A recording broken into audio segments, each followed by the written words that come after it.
Hello mythology lovers, welcome back to the world of mythology. Today's video is about the beginning of troubles.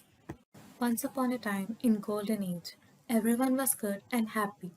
It was always spring, the earth was covered in flowers, and only gentle winds blew to set the flowers dancing.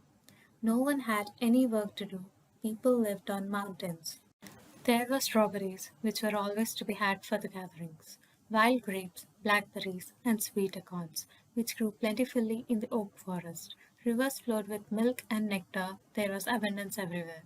In the whole world there was not a sword, nor any weapon by means of which men might fight with one another. No one ever heard of any such thing. All the iron and gold were buried deep underground. Besides, people were never ill. They had no troubles and never grew old. The two brothers, Prometheus and Epimetheus, lived in those wonderful days. After stealing the fire for the man, Prometheus, knowing Zeus would be angry, decided to go away for a time on a distant journey. But before he went, he warned Epimetheus not to receive any gifts from the gods. One day, after Prometheus had been gone for some time, Mercury came to the cottage of Epimetheus, leading by a hand a beautiful young woman whose name was Pandora. She had a wreath of partly open rosebuds on her head and a number of delicate gold chains twisted around her neck.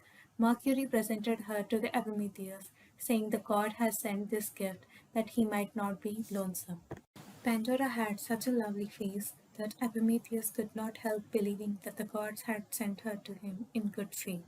So he paid no heed to the warning of Prometheus, but took Pandora into his cottage and found that the days passed much more quickly and pleasantly when she was with him. Soon the gods sent Epimetheus another gift. This was a heavy box which the satyrs brought to the cottage with the directions that it was not to be opened. Epimetheus let it stand in the corner of his cottage. By this time, he had begun to think the caution of Prometheus about receiving gifts from the god was altogether unnecessary. Often, Epimetheus was away all day, hunting or fishing or gathering grapes from the wild vines that grew along the river banks. On such days, Pandora had nothing to do but wonder what was in the mystery box. One day, her curiosity was so great that she lifted the lid very way and peeped in. The result was similar to what would have happened if she lifted the covered beehive. Out rushed a great swarm of winged creatures, and before Pandora knew what had happened, she was stung. She dropped the lid and ran out of the cottage screaming. Epimetheus, who was just coming in at the door, was well stung too. The little winged creatures that Pandora had let out of the box were troubles, the first that had ever been seen in the world. They soon flew about and spread themselves everywhere, pinching and stinging whenever they got a chance. After this, people began to have headaches, rheumatism, and other illnesses, and instead of always being kind and pleasant to one another, as they had been before the troubles were let out of the box, they became unfriendly and quarrelsome. They began to grow old too, nor it was always spring any longer.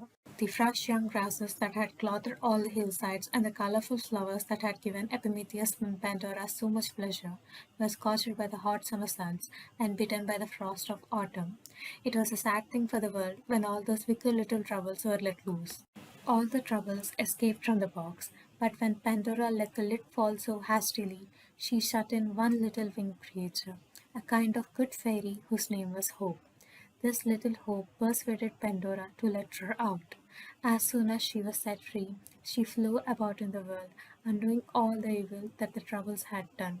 That is, as fast as one good fairy could undo the evil work of such a swarm. No matter what evil thing had happened to poor mortals, she always found a way to comfort them. She fanned aching heads with her gossamer wings. She brought back color to the pale cheeks, and best of all, she whispered to those who were growing old that they should one day be young again. So, this is the way that troubles came into the world. But we must not forget that hope came with them. Thank you for watching. Please don't forget to like, share, subscribe, and comment down below. Hit the bell icon to receive notifications about our future videos.